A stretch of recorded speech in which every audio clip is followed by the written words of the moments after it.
Baik,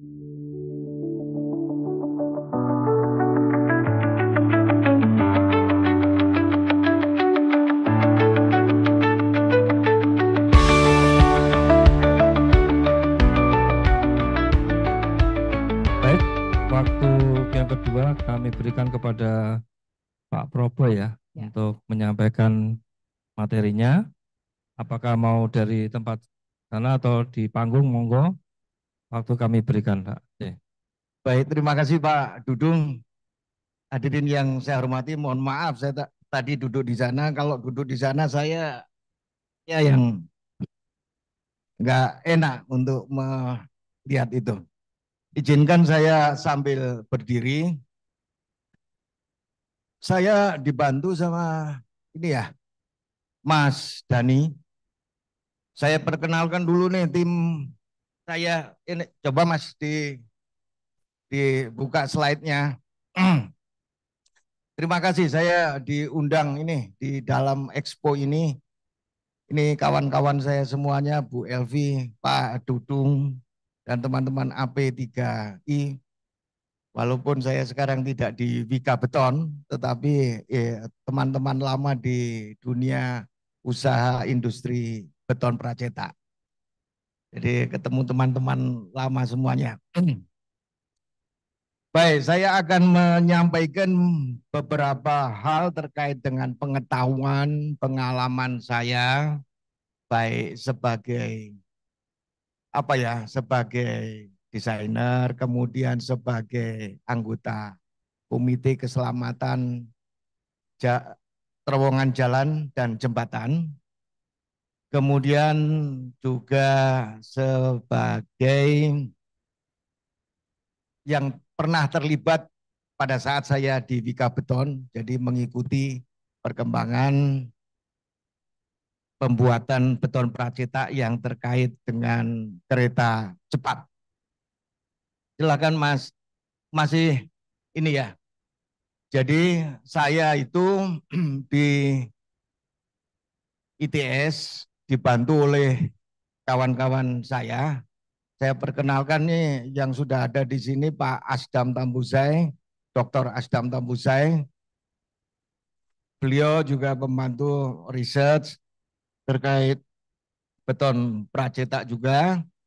Kemudian mahasiswa saya, mahasiswa doktor, Mas Dani ini sekarang sedang menyelesaikan program doktornya dan masih menunggu ujian karena disertasi yang dia tulis di di publish di jurnal yang bereputasi, jadi masih menunggu ini publikasi jurnalnya. Kemudian yang kedua, nanti apabila dalam presentasi saya ada hal-hal yang tidak bisa saya open begitu ya, itu bukan karena saya pelit atau karena belum dipublikasikan, karena terkait dengan satu, hak kekayaan intelektual. Yang kedua tentunya ya paten itu pasti tidak boleh dipublikasikan dahulu sebelum HKI sama patennya keluar. Ya, mohon kita bisa memaklumi bersama. Jadi saya sebetulnya untuk kereta cepat Jakarta-Bandung itu semua di dalam tanda kutip dikerjakan oleh perusahaan Cina. Dan dalam presentasi saya nanti saya juga mau disclaimer bahwa saya tidak akan berbicara bagaimana kenapa dari 30 tahun konsesinya menjadi 80 tahun. Itu saya tidak akan bicara masalah itu, dan juga saya tidak akan berbicara masalah politik terkait dengan KCJB, Kereta Cepat Jakarta Bandung. Jadi hanya masalah teknis saja. Baik, saya mengambil judul Recent Developments in High Speed Railway in Indonesia, Superstructure Construction and Track Infrastructure. Ini saya tadi sudah saya sebutkan, ada Pak Asdam yang hadir, kemudian Dani Tiamana, Dan saya ini juga saya ada salah satu anggota laboratorium beton, Pak Bambang Pisisa, yang beliau salah satu co-promotor dari Dani juga yang mendevelop software 3D NLFI nanti yang akan saya sampaikan. Dan Rafif Sufarizan sekarang baru saja lulus doktor dari ITS, sekarang menjadi dosen di UGM. Judul ini saya ambil terus terang gitu dari jurnal yang ditulis bersama-sama Pak Asdam. Jurnalnya saja, mohon maaf ini kalau kalau di akademi kalau jurnal itu ada Q1, Q2, Q3, Q ya, Q1 kuartil. Ah, ini jurnalnya di Q1.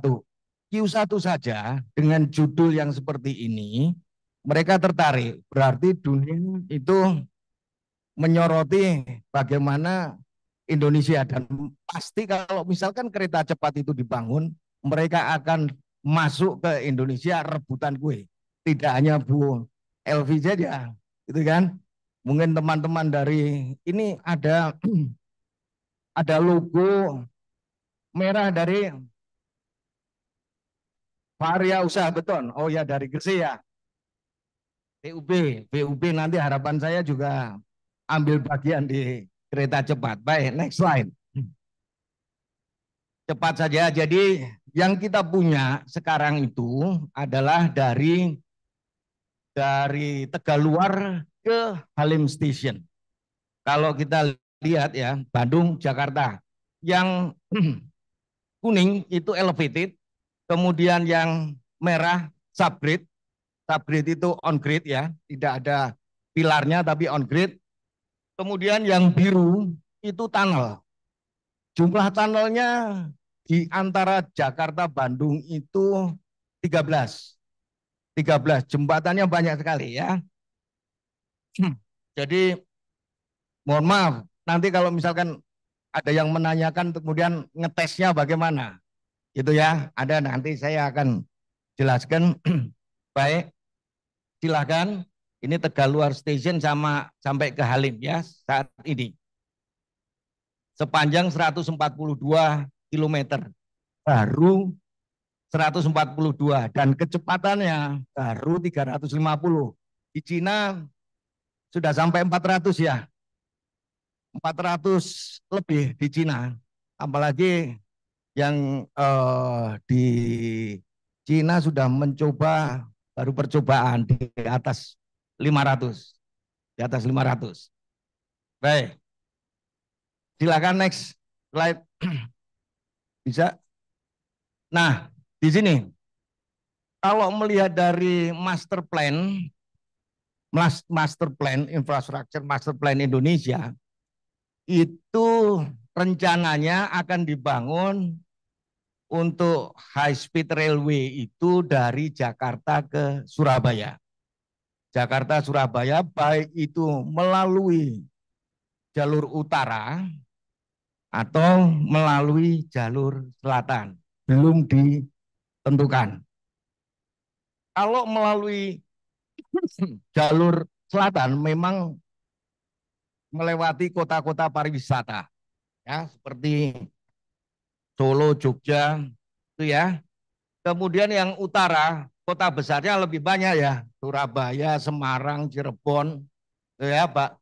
Kemudian Jakarta. Tetapi perlu diingat ini gambar merah putih ini Pak Asdam menyesuaikan dengan peta geologis ya, geologinya.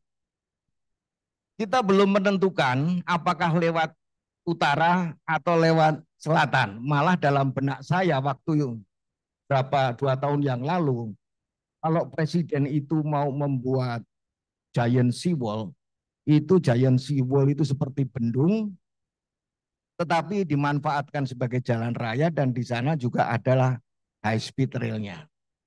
Ya, tetapi ternyata sampai dengan sekarang master plan-nya masih seperti ini. Pertanyaannya pilih yang mana? Utara atau selatan? Sama-sama. Yang utara pun kalau kita melihat, ini buka rahasia sedikit ya. peta gempa yang baru. Minggu lalu kita baru rapat tentang peta gempa yang baru. Ternyata jalur utara mulai dari Surabaya, jangan seneng dulu nih kita Surabaya. Surabaya itu naik nanti percepatan gempanya untuk peta gempa yang baru. Semarang, Sesar, itu juga naik. Kemudian sampai Cirebon. Cirebon kemudian ke atas Jakarta. Pertanyaannya Jakarta apakah juga naik? Untuk peta gempa yang lama, ini saya buka rahasianya. Sebetulnya Jakarta sudah kecepatan gempanya gempa lama. Tahun berapa Pak Asdam? 2017 ya. 2017 itu sudah tinggi. Tetapi Pak Menteri Basuki bilang jangan ditulis. Begitu ya. Itu nanti dampak politiknya besar. Nah, tapi dengan gempa kemarin yang terjadi di Jakarta, apa kita masih harus menutup gitu ya? Padahal Surabaya dengan sesar Bawean sudah naik. Maka otomatis untuk peta gempa yang baru sebetulnya sudah kita susun sejak COVID itu, setelah COVID 2022. Nah, nanti sebentar lagi akan terbit peta gempa yang baru. Kembali lagi, utara kecepatan tinggi. Lewat selatan, Cilacap, ada gempa, ada yang dari Cilacap, ada gempa kan, ada tsunami pernah kan? Sama kan? Kemudian Jogja, Ibu pernah kuliah di UI, Belvi ya. Gempanya ada sesar di sana juga. Demikian juga ke arah Surabaya. Kalau dari Jogja ke Surabaya lewat selatan itu lebih aman, gitu ya. Tetapi apapun kita selaku insinyur, gempa ya kita antisipasi, gitu ya. Boleh terjadi gempa, tapi kita sudah mengantisipasi bangunan yang kita desain.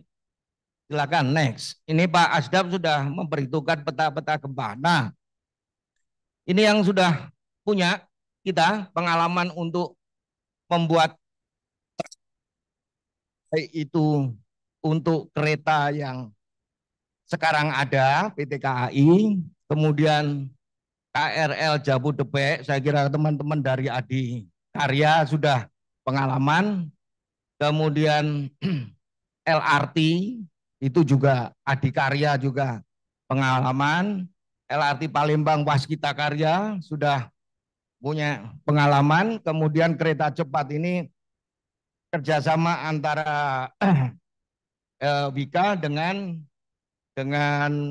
Wika dengan Cina ya, CRCC. Kemudian Makassar Parepare. Sekarang masih ada LRT Jabodebek tahap kedua. LRT Jabodebek tahap kedua itu yang mengerjakan Waskita Karya. Kalau LRT yang pertama itu baloknya itu masih menggunakan paten dari Perancis. Dari mana? Sistra, Perancis. Walaupun diproduksi oleh perusahaannya Pak Dudung nih, Adi Beton tetapi masih Perancis. Yang LRT tahap kedua itu sudah menggunakan box girder ya, tetapi sudah semuanya dikerjakan tanpa pihak asing. Jadi saya di sini mau memberikan semangat kepada anggota AP3I, nah, kan, bahwa sebetulnya kita bisa mengerjakan, gitu kan? Terlepas dari finance-nya, ya. Tapi kita bisa. Dan jumlah total dari rencana induk pengembangan transportasi di Indonesia itu 10.524 km sebelum tahun 2030. Tetapi kita baru sekitar 3.755 km untuk track infrastructure. Oke, silakan. Next. Nah, saya akan membawa Ibu dan Bapak-bapak semuanya melihat kira-kira seperti apa sih, apa yang bisa kita ambil. Bagian mana yang bisa kita ambil dari infrastruktur untuk kereta cepat. Ini saya ambil dari videonya KCIC, ya. Belum jadi. Kalau sudah jadi nanti ketutupan semuanya. Kalau belum jadi kelihatan deponya seperti apa, kemudian treknya yang belum jadi seperti apa, jembatan yang belum jadi seperti apa, terowongan seperti apa. Jadi ini sengaja diambil pada saat construction. Ini tunneling yang dikerjakan oleh Bika bersama CRCC menggunakan PPN. Kemudian liningnya pun juga precast. Mohon maaf kalau nggak salah semennya juga sebagian besar malah merah putih. Betul ya? Merah putih, semen Indonesia malah nggak ikut ini. Ini dari semen Indonesia ada nggak nih? Mohon maaf, saya nggak ada ya dari semen Indonesia. Nah, ini LG-nya. Lihat betapa berat ya. Saya catat struktur untuk LG. Ini nanti yang menentukan ini. Ya, berapa titik konstruksi yang dibangun dengan ketinggian pilar yang sampai ada di daerah dekat Bandung itu 40 meter tinggi pilarnya. Ah, ini pilar yang di dekat Bandung. Ini dekat Sesar ini. Dekat Sesar. Dan ini terowongan di Cikalong. Kalau jembatan bajanya ini dekat Pastur itu. Kelihatannya Pastur ya, yang jembatannya sangat besar sekali. Dekat Pastur.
Type of track. Jadi track tersebut ada yang on grid, ada yang elevated. Itu kan? Kemudian ada yang masuk terowongan. Silahkan next. Nah, ini kalau kita melihat untuk kereta yang dikelola PT KAI sekarang di luar kereta cepat, semuanya sebagian besar adalah traditional track. Jadi on grid, di atas permukaan tanah. Kemudian ya ballasted track. Kemudian ada yang unballast, terutama untuk struktur-struktur untuk jalan kereta api yang elevated.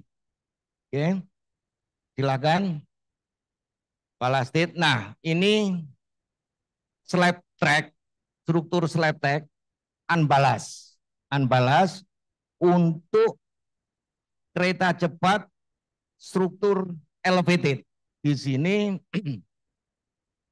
ballasted track section untuk KCJB itu 85,3 km atau 60% itu ballastless. Ballastless. Jadi ballastless tanpa balas. Jadi kalau misalkan ini Bapak Ibu menjadi suatu direktur atau memiliki perusahaan yang bergerak di bidang precast, ini 60% dari balasnya itu precast. 60%. So, silakan lanjut. Ini contoh. Kemudian ini situasi di simpang siur. Kalau istilahnya di Bali simpang siur ya. Kalau ini simpang siur elevated track di daerah Padalarang Cilenyi. Itu ada jalur kereta api, ada jalan tol, kemudian elevated tol juga. Ya, jadi ini simpang susun sub berapa nih? 1, 2, 3. Tetapi ada juga yang di Jakarta itu ada tol, ada LRT, MRT, kemudian kereta cepat. Itu di mana tuh? Mas, mana? Dekat? Bukan. Itu kan yang mau baru dibangun. Yang terpaksa LRT-nya kita pangkas, ngalah itu loh. Mana? Itu LRT-nya yang harus ngalah. LRT yang harus ngalah dengan jalan tol, oh ya Cikunir ya, Cikunir. Itu ada konstruksi aneh di situ. Di mana LRT harus ngalah dengan jalan tol. Nah, itu jadi jembatannya tidak balance cantilever tapi unbalance. Balance-nya dipaksa gitu ya, dipotong. Waktu itu jadi susun lima pertemuan ya. Dan semuanya pada saat itu strukturnya precast, termasuk JAPEK ya, Jakarta Cikampek. Oke. Oke, next. Nah, ini contoh tunnel, ada 13 tunnel, total tunnel itu 16,64 km. Yang paling panjang itu 4,5 kilometer. Nah, ini tantangannya di TBM maupun di soil investigation. Kenapa lambat? Yang menyebabkan lambat itu terutama di pekerjaan tunneling karena di apa ya, dugaan-dugaan itu banyak. Jadi studi terkait dengan geologi setempat itu harus dilakukan karena ada kemungkinan. Nah, di sini tunneling tapi semuanya di sini precast ya, liningnya. Oke, silakan lanjut. Nah, baik, untuk earthquake consideration struktur kereta cepat tidak usah takut. Tetapi kita lihat peraturan kita sudah ada atau belum. Silakan next. Pada saat kita membangun kereta cepat, kita belum punya peraturan yang mendukung untuk kereta cepat. Kita punya SNI, kemudian ada desain dari Cina.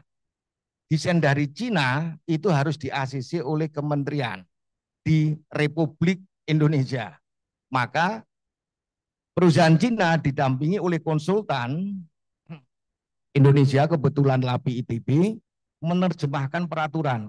Di sebelah kanannya itu ada peraturan kita yang bisa langsung digunakan. Tetapi ada yang tidak. Pada saat KCIC ini dibuat, peraturan SNI tata cara perancangan terowongan belum ada. Ini baru muncul tahun ini. SNI-nya kita menggunakan peraturan dari Cina. Apakah sama SNI Indonesia dengan Cina? Beda. Beda.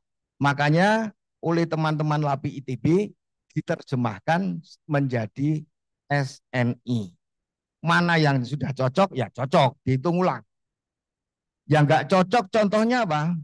Minimum penulangan kolom untuk SNI berapa persen?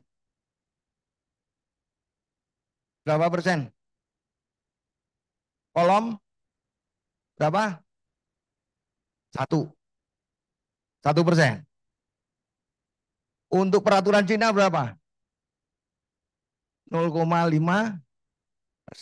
Nah, disinilah harus ada penyesuaian. Itu salah satu contohnya. Ya, ini peraturan Cina yang sebelah kiri, SNI di sebelah kanan.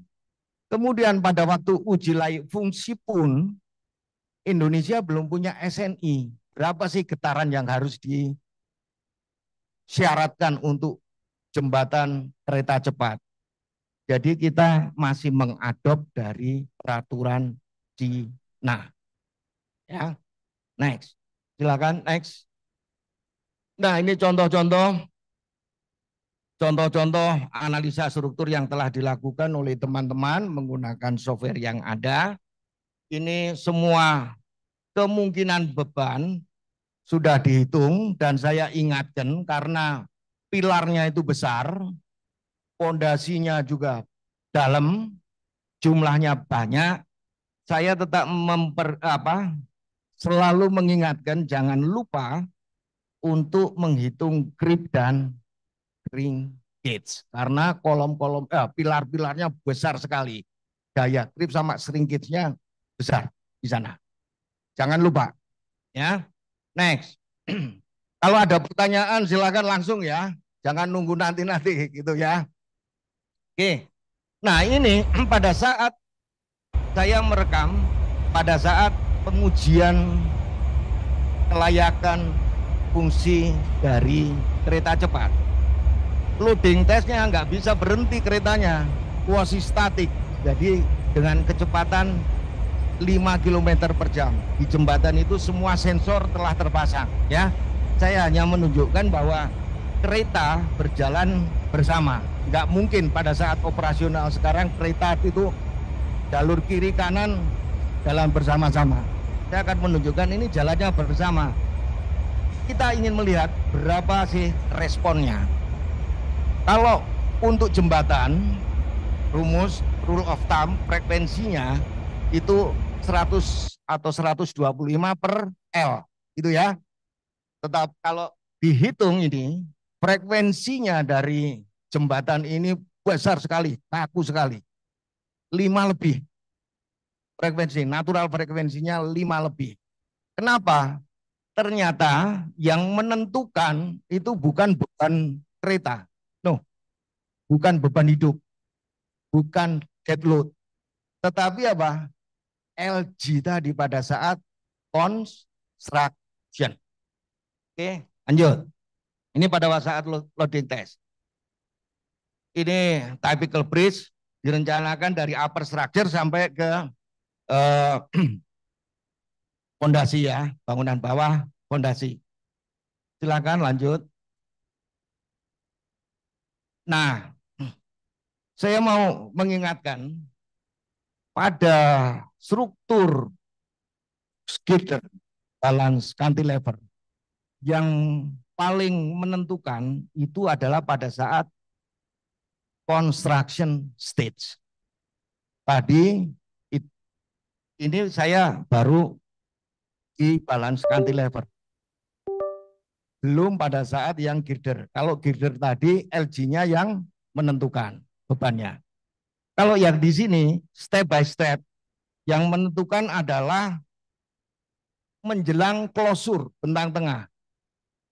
Harus diperhitungkan beban angin sama beban gempa. Itu ya.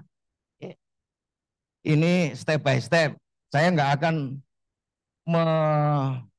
menunjukkan proyek di mana, tetapi ada balance cantilever yang karena apa? Tidak memperhitungkan construction stage. Ada di Indonesia. Ya. Oke, silakan lanjut. Saya mengingatkan ini.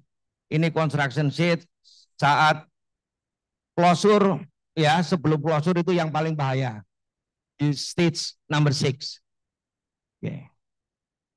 Oke, next. Nah, ternyata beban ini yang menentukan struktur untuk elevated. Beban LG dan pada saat membawa Kalau girder box itu yang menentukan desainnya, bukan beban gempa, bukan beban gempa, tapi yang menentukan adalah load during construction. Itu yang govern. Silakan. Next. Nah, sekarang research yang ada di ITS. Nanti kalau misalkan tanya detail, dibantu Pak Asdam atau Mas Dani bilangannya gitu ya, angka-angkanya. Yang ada di ITS, kita ambil bagian di slab track-nya bersama-sama kerjasama dengan BRIN dan Bika Ton. Silakan. Ini material yang diteliti oleh Pak Asdam, ICC dengan PVA, di mana beton lebih lentur ya, bisa lebih lentur. Ini insya Allah mau digunakan, jembatan sudah banyak untuk link slab. Ya, silakan next. Next. Nah, ini riset yang kita lakukan bersama-sama dengan BRIN dan Bika Beton, dibiayai oleh LPDP. Jadi sekarang sudah dan sedang berlangsung. Tadi kalau mendengar penjelasan dari semen merah putih menggunakan semen apa begitu ya. Kalau ini pada waktu penelitian semuanya masih menggunakan OPC. Ya, OPC. Kemudian ada kita mencoba, Dani mencoba dengan fiber, bermacam-macam fiber gitu ya. Dan hasilnya ada yang bagus, ada yang kurang bagus begitu. Tetapi kita cari mana yang paling optimum. Dan kita harus mengingat bahwa ada persyaratan konten TKDN. Ini TKDN-nya sudah dihitung ya, dan 60%, betul ya, 60%. Yakin ya? Ya, oke. Oke, silakan. Silakan. Nah, kalau kita melihat slab track desain, slab track yang ada dipakai sekarang CRT S3, kemudian slab track punyanya Bika Beton juga punya slab track sendiri. Kemudian slab track ITS Bika Beton, atau saya sebut slab tracknya ITS begitu ya. Yang menentukan bukan strength, tetapi yang menentukan itu adalah beban fatiknya. Kalau strength masuk semuanya. Baik, ini kita uji di LUK Serpong di BRIN ya. Bahkan pengujian fatik. Next slide. Ini juga kita menggunakan PVA kita coba, kemudian steel fiber juga kita coba itu ya. Tetapi yang masih kita evaluasi hasilnya, masih kita tunggu mana yang paling optimum. Oke. Next. Ini pengujian hancur setelah pengujian fatik. Nah, dari pengujian fatik tadi, saya minta kepada Dani untuk coba dicek deh dengan finite element posisinya seperti apa, gitu kan? Dan ini tadi saya menyebutkan 3D NLV itu software yang dikembangkan oleh Pak Bambang dari Labton ITS, dan ini kita lihat ternyata confirm dari hasil tes maupun dengan analisa nonlinear finite element ya. Oke, lanjut. Nah, simpulannya, jadi intinya kita itu bisa ya, kita itu bisa nomor 1, 2, 3, 4, 5 semuanya, mulai dari komponen strukturnya, baik itu pondasi, pilar, betonnya, kan ya, itu bisa. Harapan kami, teman-teman dari AP3I itu bisa berperan next dalam konstruksi kereta cepat Jakarta Surabaya. Kita bisa, baik itu untuk pekerjaan sipil maupun untuk pekerjaan electrical mechanical-nya. Electrical mechanical-nya kemarin kita masih rely on China karena semuanya sistemnya dari Cina ya. Tetapi untuk LRT kita sudah bisa untuk dari land. Ya. Ini saya kira kita bisa melihat ke depannya ya. Kita sekali lagi ke depan kita harus ambil bagian ya. Kita take part, ambil bagian dari konstruksi kereta cepat Jakarta Bandung. Bisa Pak, tanpa Cina, saya tidak bicara masalah keuangan, tapi kita bicara masalah engineering, teknik, teknologi, insya Allah bisa. Bisa, kalau kita melihat dari tadi dan apalagi kalau ditanya semennya dari mana, merah putih sudah presentasi. Apalagi didukung dengan semen Indonesia, ya induknya dari VUB sekarang masih berinduk di semen Indonesia kan? Masih, belum lepas sendiri kan? Loh, ya bisa, ya bisa. Saya kira dan mohon maaf nanti kalau misalkan menanyakan gimana slab tracknya ITS seperti apa, ada nih nanti detailnya bisa menjawab. Tapi so far hasil yang kita uji yang didesain oleh ITS bagus, begitu ya, bagus. Kemudian pertanyaannya, Bika Beton kan juga punya, sudah mendesain juga mirip CRTS 3. Ya bagus, gitu kan, gitu kan. Kemudian CRTS 3, ya karena CRTS 3 sudah diproduksi dan sudah dipakai tidak hanya di Indonesia tapi juga di Cina. Gitu ya. Oke. Ini saya next slide untuk yang ini saya reference ini di sini saya memberikan apresiasi setinggi-tingginya kepada tim dari teman-teman dari Lebeton. Di sini lengkap nih, ada Pak Dwi, ada ketua labnya Pak Chandra Yurawan sudah datang, ada Mas ini dan mahasiswa doktoral saya. Saya kira demikian, kalau ada pertanyaan nanti silakan, enggak usah sungkan-sungkan. Saya mohon maaf Kak, duduk di depan gitu kan, tapi minumnya saya ambil ya. Saya ambil. Maaf, terima kasih Mas Pino. Karena kalau ngelihat gitu kan tengeng gitu ya. Saya duduk di bawah saja di samping Bu Elvi gitu ya. Terima kasih.